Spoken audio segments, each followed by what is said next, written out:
Hello, everybody, and welcome to Vinyl Power. That's right, the podcast where we talk about our love for vinyl records and share it with you. Join us each week as we bring you the latest in vinyl releases, what's in our vinyl collection, and wrap it up with epic vinyl. That's right here, each and every week, with your hosts, the Reverend Jeff Kelly and Kurt Harris. Once again, welcome to Vinyl Power.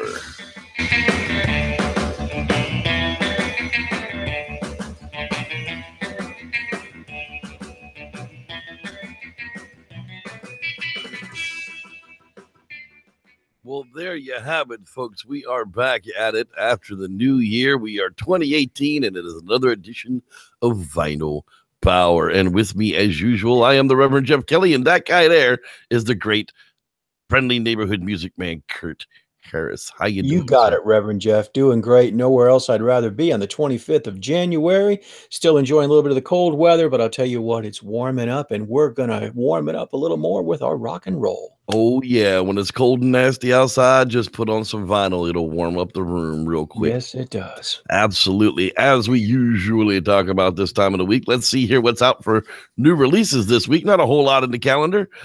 Carter Burwell's releasing Wonderstruck. Woohoo, Burwell. Yeah, well, I'm sure. Burwell. Okay. Holly Cook, Vessel of Love. Yeah, I got a Vessel of Love. See, if we'd have done that back in the 70s, they would have been a tanker. Nadine, Oh My, and the Dangerous Summer soundtrack. I guess it's not the original soundtrack. Is there a difference between a soundtrack and an OST? I'm not really sure, but inquiring minds want to know. Hey, speaking of inquiring minds want to know, Mr. Kurt, what in the world were you spinning on your platters this week, sir? Hey, I usually come with some kind of theme during the week, and I didn't really have one this week. It was a very eclectic week, spinning different things, listening to different things, talking to different people about different music, and I said, well, I want to simplify it. There'll be other days for more eclectic, and a couple of records that I spun. How about Styx, Grand Illusion? Welcome to the Grand Illusion. Welcome to only thing I can think of with that record is that 70s show episode where everybody was claiming they didn't like Styx when secretly they all like Styx. Yeah, there was kind of a funny vibe with Styx, and my favorite two records are this one and the one that's going to follow it. This is 1977. It was recorded at Paragon in Chicago. Of course, Styx is from Chicago. They're originally a Chicago band. And, for the most part, it's a great progressive, with a lot of progressive elements, a great rock and roll album with songs that were very accessible and easy to play on the radio, more than many of the bands that played in the progressive style. You would hear probably, during the days of FM ruling the airwaves, you would hear almost every song off of this at some point on the radio. And Styx really did want to rock, but unfortunately later on, some of the songwriting duties were taken over by other elements in the band. It caused a rift in the band, and you started having a lot more ballads and a lot more people who wanted to rock sort of dismissing Styx, but I don't think they should be dismissed. I saw them live a few times. I didn't see this tour, unfortunately, but I saw them live a few times, and a really great band. I think this is a great album. I don't know if it's their best because I'm sort of torn between the two that I'm going to show. I probably like them both equally, but they wrote a lot about fantasy lyrics and kind of cool nerdy things that I enjoy. And so this was 1977, Grand Illusion.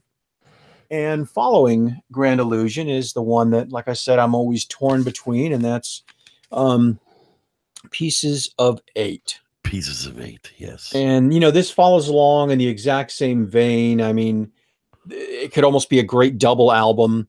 Again, almost every song wound up on the radio at some point or another, except for maybe the song Lord of the Rings. But how cool, right? 1978, Lord of the Rings song on here. And both of these records are, let's see if I can get it where you can see it a little easier. Maybe not. But They're actually the Friday music releases. And I would say two things about Friday music. One, you get superb quality on these Friday music remasters.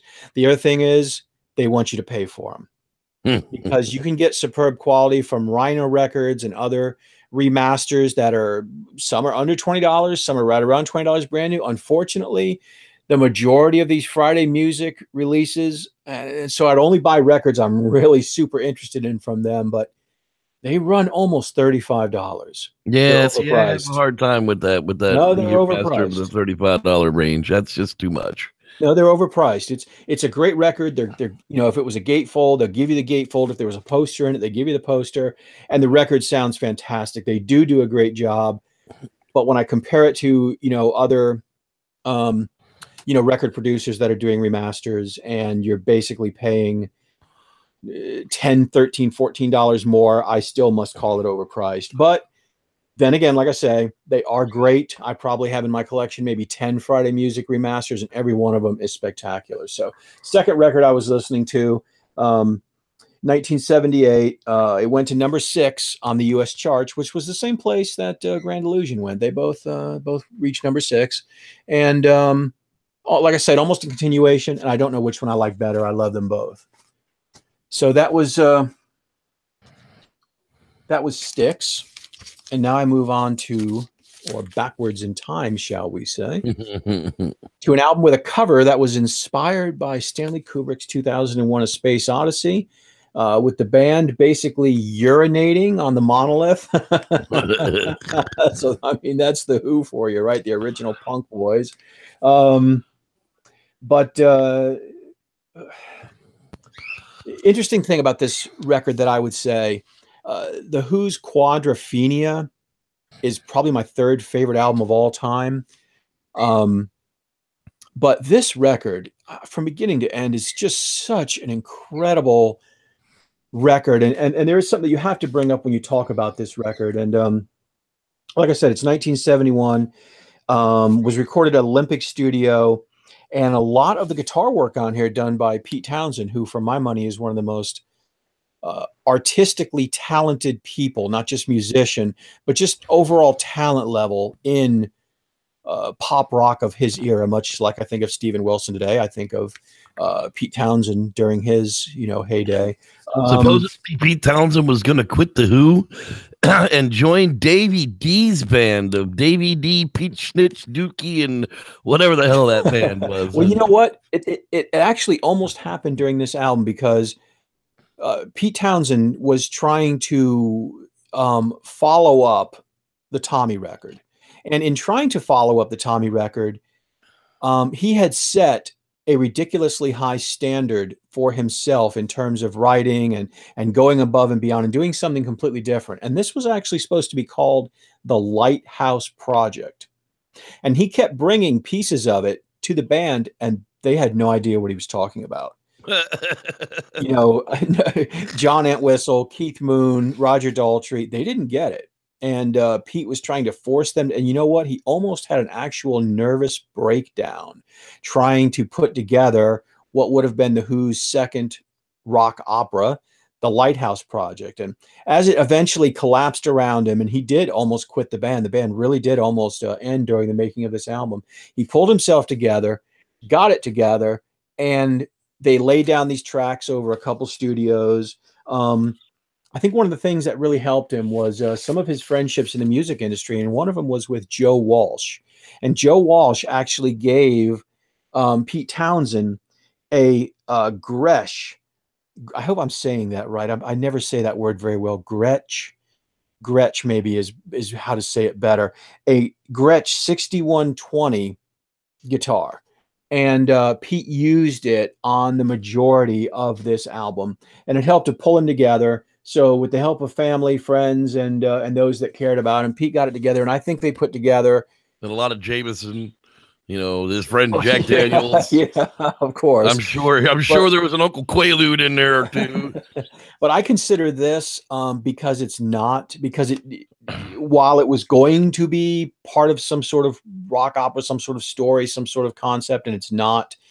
I consider this a different record than talking about Tommy or Quadrophenia. But the thing that I would say about this record, I think overall, if you're not looking at the overall concept of a Tommy or a Quadrophenia, this is the best record, the most rocking, most coherent, rock and roll heavy record that Who ever put out. Every song blows my mind. I absolutely love this record. And so that's where I went next, was to the Who. And to the Who. And keeping with that, I went to 1978's Who Are You? Who? And That's right. while the last record went to number 7 in the US and number 1 in the UK for Who's Next, Who Are You? I think, because of the strength of that one song, especially really rose, because, it wound up being a number 1 single, of course, and it rose to number 2 in the US, number 6 in the UK. And if you look, I'll try to hold it where you can maybe see pretty well there with Keith Moon. You can see the chair that Keith Moon is sitting in and what it says. Not to be taken away. 3 weeks after the release of this album, Keith Moon passed away. So kind of interesting that, it's kind of like that. And I have it with the actual cover that was removed. The Leonard Skinner Street Survivors album with all the fire. Yeah. Right. Yeah. And I happen to have that one with that cover. And of course they had the plane crash, right after that. Yeah, right. Exactly. So, sort of one of those weird things right here, not to be taken away. And unfortunately, his demons were too much for him with the drinking and everything else. And he was taken away. And I'd say that Keith Moon is my favorite drummer of all time. He's certainly not the best. I'm not saying he's better than John Bonham or better than doesn't have to be better. He's in the caliber of, and that's the beauty of it. Everybody, I want to be better. There is no better in music. Right. There's just a level of musicianship that you achieve. I agree with you completely. And certain musicians, certain ways of playing certain styles reach out to certain people. And the way Keith Moon just attacked the drum kit, and he did it with, especially earlier on before the drinking just had too much of a hold of him. He did it with so much enthusiasm that it just made him so much fun to watch and listen to.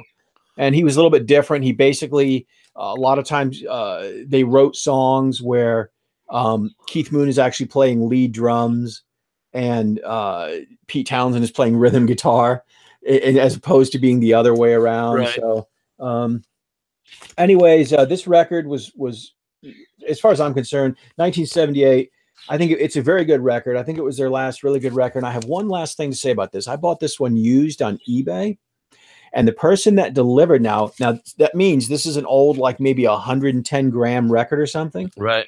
Well, whoever delivered it to my house folded this in half and stuffed it in my mailbox. Oh my God.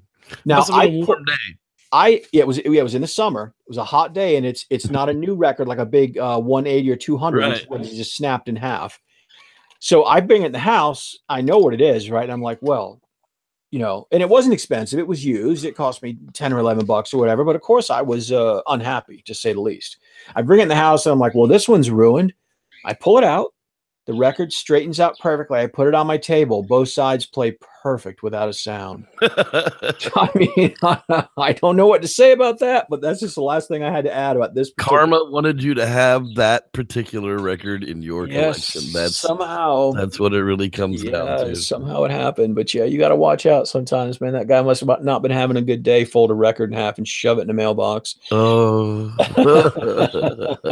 So anyways, that's mainly what I was listening to during this week, Reverend Jeff. And I have to ask you, yes, sir, what records were you spinning during this wonderful week? I got to tell you, I got things right over here. I had a really, really good week at the shop. Now, I didn't get a bunch of records. I got a couple of records, but I got a couple of very epic records. And the very first over quantity is Lead at the Speed of Sound. Such a good record. the fifth studio album by Wings, released 25th March 1976 as a follow-up to their previous album, Venus and Mars. Issued at the height of the band's popularity, it reached the top spot on the U.S. album chart and peaked at number 2 on the UK album chart. Both singles from the album also reached the top 5 in the UK and US singles charts, with Silly Love Songs reaching number 1 in the US. The album was recorded and released in the midst of Wings' highly successful Wings Over the World tour, with songs from the album performed on the tour after its release. Subsequent performances of Let 'Em In, Silly Love Songs, and Beware My Love were included in the live album of Wings Over America, released in December of 1976. As a reaction to critics who believed Wings was merely a vehicle for Paul McCartney, the album featured every member of the band taking lead vocals for at least one song, and 2 songs from the album were written or co-written by band members other than the McCartneys. Now, that's pretty cool. That is definitely cool. I mean, it was a matter of this was Wings' opportunity to say, Paul McCartney's a great musician, but we've got several other great musicians along with us.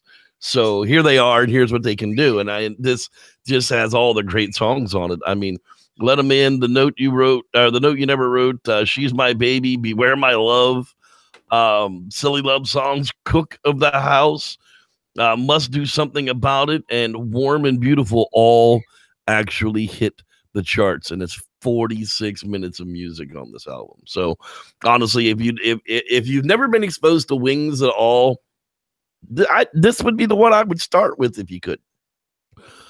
To be honest, it gives you a good overall feel if you're going to like the band or not. I didn't know how good that record was, Reverend Jeff, until I actually owned it and sat and just listened to it, you know, a couple times, side after side. It is a very good record. It really, really is. And then up after that, of course, this past winter, unfortunately, we did lose an amazing musician in Mr.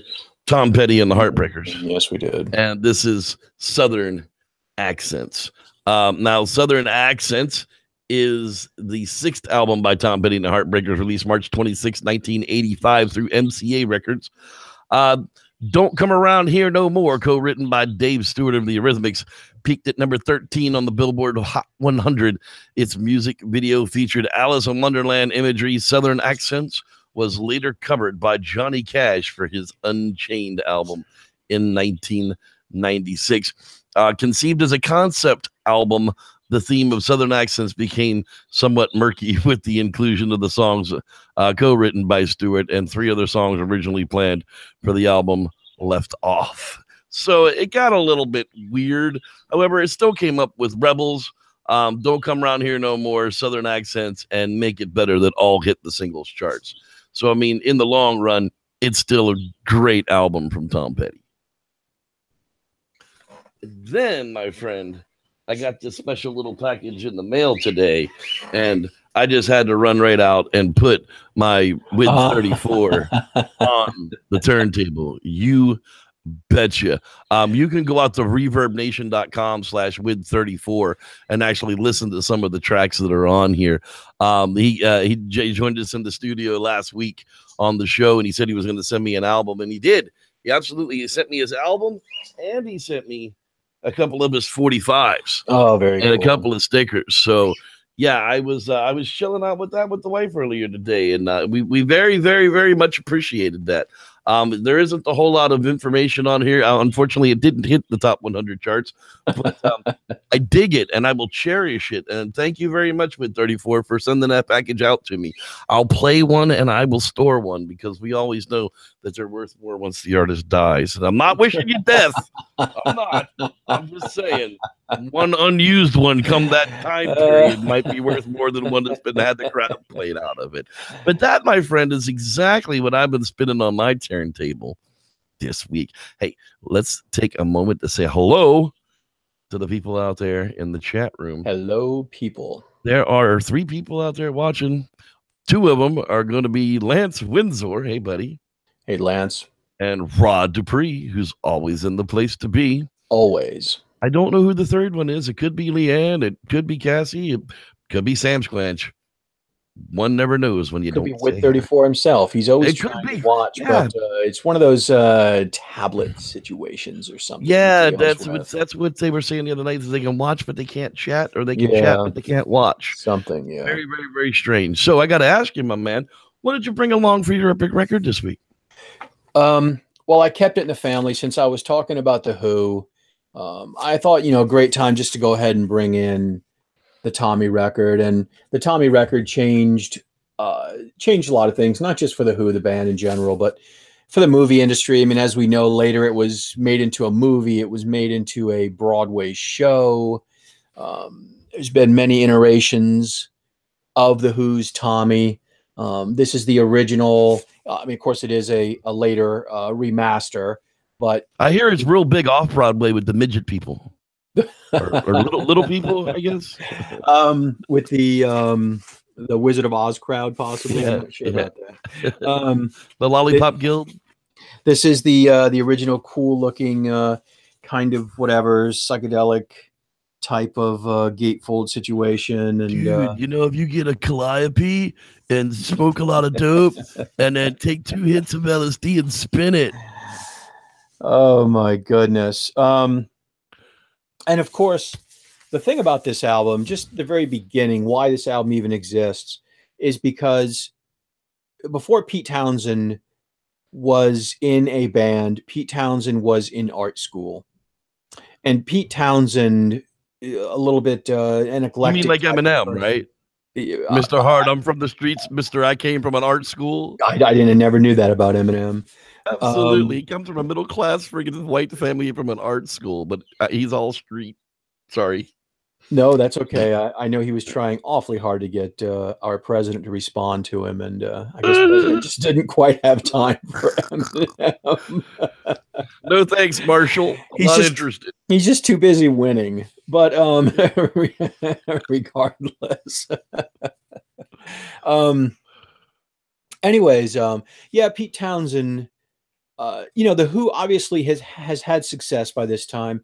And the success has been more of a single nature because, they put out songs like Can't Explain and My Generation and Magic Bus and so many great songs that, did well on, well, at that point, really, it was AM radio, did well on the old AM radio stations. And they had attracted, they'd become the band of the mods in England, and so it was the battles of the mods and the rockers out at what was it, Brighton Beach, with the big battle they had out there. And yeah, the Battle of Brighton Beach. Yeah, the mods were fueled by music like the Who, and the rockers were listening to Elvis or whatever.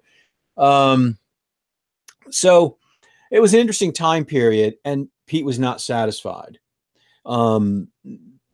The Who's management put them in mod clothes. Everything they did worked. The band had an image, and the image worked because they were making money. And I mean, at the end of the day, if you're selling records, playing your music and making money, well, then it's working. But you know what? It wasn't good enough for Pete, because that's not what Pete was totally about. He wanted to do something that hadn't been done before, and he pushed himself to the limit and created the first ever rock opera, something that you would put next to something by Wagner, the Ring or something. So that's what he wanted. He wanted to create something unique, and this is. And is it perfectly coherent throughout? Of course not, but the music is spectacular. It has some typical English whimsy provided by some of the characterizations here and there, some voiced by Keith Moon along the way, such as, what is it, Uncle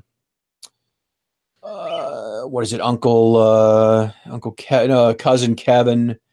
So you have some really interesting things along this album. And of course, it's the journey of a boy who was deaf, dumb, and blind, but it was actually psychosomatic. It wasn't actually physical.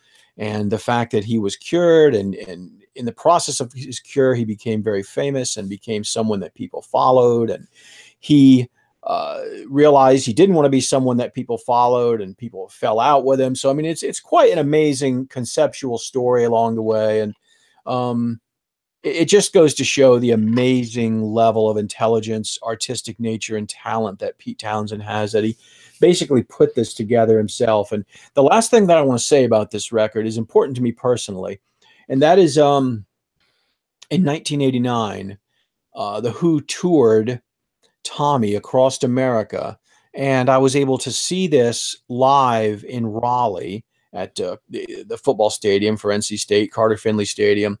And what was one of the it was like a 3-hour concert. They played this and they played like 2 more hours of music. I mean, it was absolutely unbelievable. It was, I guess, the best show of my life. But you know, this rock opera has different characters in it, and the people that they were able to bring on tour to play the characters, I believe Cousin Kevin, they had Phil Collins, they had who was the White Wedding guy? Oh, Billy Idol. Billy Idol. They had Phil Collins. They had God, who's the great English piano player? Elton John? Yeah, they had Elton John. They had Patti LaBelle.